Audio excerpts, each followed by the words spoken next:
teaching children about sex. Currently, life orientation is taught from age 15, but in 2015, over 15,000 pupils were pregnant.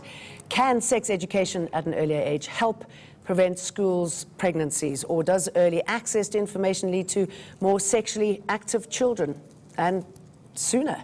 To discuss this, I'm joined by Kenneth Meshwe from the African Christian Democratic Party, Basic Education Department spokesperson Troy Martins, and the Health Minister Thembi Zulu from the Health Department.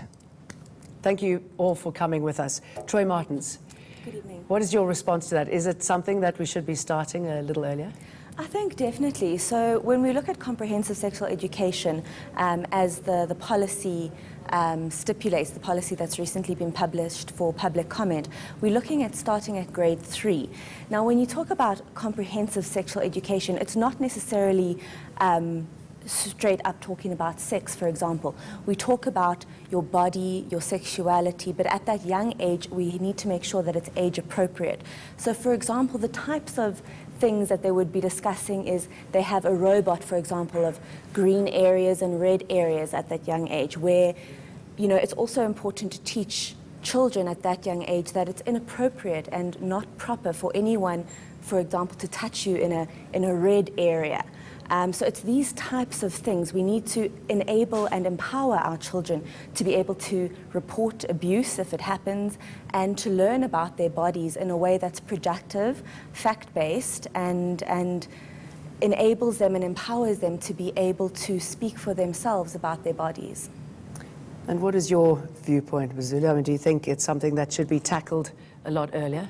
Yes. Firstly, I just want to correct, I'm not the Minister of Health. No, there was, yes, it was a mistake. Yes, yes.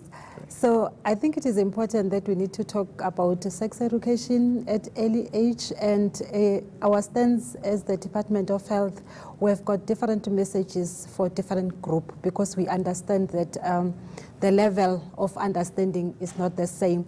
So we've got different messages for different groups. As she's saying that we are not saying young children, they must have sex. We've got messages that is talking about menstruation, and then talking about how they grow, how the body changes of the body. So it is important that we need to talk about this at early stage, so that children, they must understand their body, they understand their menstruation. What do you think is the right age? As soon as children understand, as you talk about sex education, it is very important. What is your viewpoint on that? Well, if the issue we are looking at tonight was as simplistic as the ladies put it, I would agree with them. But comprehensive sexuality education does not originate from South Africa. It originates from the UN. The UN is encouraging countries to adopt it. That is why it is important for South African parents to be aware of the contents of this sexuality, or comprehensive sexuality education that they have imported from the UN. Now, South Africa is one of the countries that has made a commitment that they will teach CSE. If it was just about teaching children about their bodies, people should not touch you, menstruation, hygiene, nobody would have a problem with that. The most important thing that the ACDP is objecting to is for parents not to be given accurate information, because and what do you mean by that? CSE, for example, some of the things I'm going to mention are not in the public domain. And I would want South Africans to Google search comprehensive sexuality education, as the United Nations is promoting it. And because South Africa has embraced it, and they've made a commitment, I do not believe that they can depart from that and thereby mislead the UN. They've made a commitment. So we need to look into what does this comprehensive sexuality education embrace? What are they suggesting that should be taught to children. I think that's what we need to look at. Just a reminder, because obviously this affects a lot of people, if you want to call in and ask any of my panelists a question, you are welcome to. I mean, what is your response to that? Is that the right way to go, or it seems a bit wide and not specific enough? Actually, the word comprehensive means it's not just a simple thing. It's very detailed and encompasses a number of things. You know, Jane, I think when you look at the challenges that we face in South Africa, where we have around 15,000, as you mentioned, young girls falling pregnant in schools on an annual basis, and then we have the double challenge of around 3,000 new infections per week of young girls between the ages, or young women rather, between the ages of 16 and 24. These are quite shocking statistics. Yeah. We can't sit around and pretend like it isn't happening, sweep it under the carpet. We need our learners to know what their rights are with regards to their body. We need them to understand what happens and the consequences of sexual intercourses and the dangers also that it poses. And this is what we are teaching. We want to equip our learners to be able to know what safe sex is and to engage in safe sex if they are going to engage in sex at all.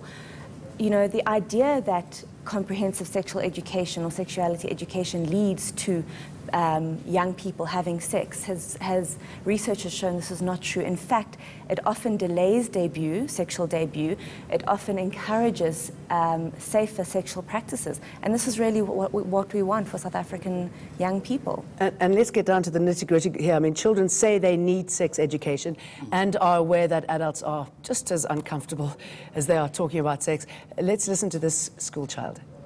Teenagers are raped. Some are influenced by their peers, but the uncomfortable truth is some of them just have sex. Parents take sex talk as an alien topic. We need to be taught about sex, because now you're going to get the shock of your life when I come home with a big belly. Yeah. I think what is important, sex is a business. Sex education is a business for everybody, including the community, the parents, everybody. It's not to say that the departments, the government must educate the children. So it must be a holistic Yes, it must be holistic. I think it is important also as well that the parents must be involved in sex education, because most of the time parents, they don't talk about this. They feel that talking about sex is a taboo, and then they leave it and saying that teachers, they're going to teach you sex education, and then you find that teachers as well, maybe they are not comfortable to talk about sex, and then at the end of the day, the kids, they meet the peer, and then peers, they mislead them, and then they talk about. And I should imagine there's peer group pressure. Yes, as well. They mislead them, and then they don't talk about facts. Most of the time they talk about means. That is why sometimes we're experiencing a lot of high-teen pregnancy, because what they listen, they don't listen the truth, what is really stuff that need to be taught. It is high time that as parents, we need to talk about our children. Before we can expect maybe teachers talk about this sex education, but I think first thing most, the parents also need to talk about their children. All right, we're going to talk about this more and bring in your questions from our panel. Stay with us. This is Tonight with Jane Dutton.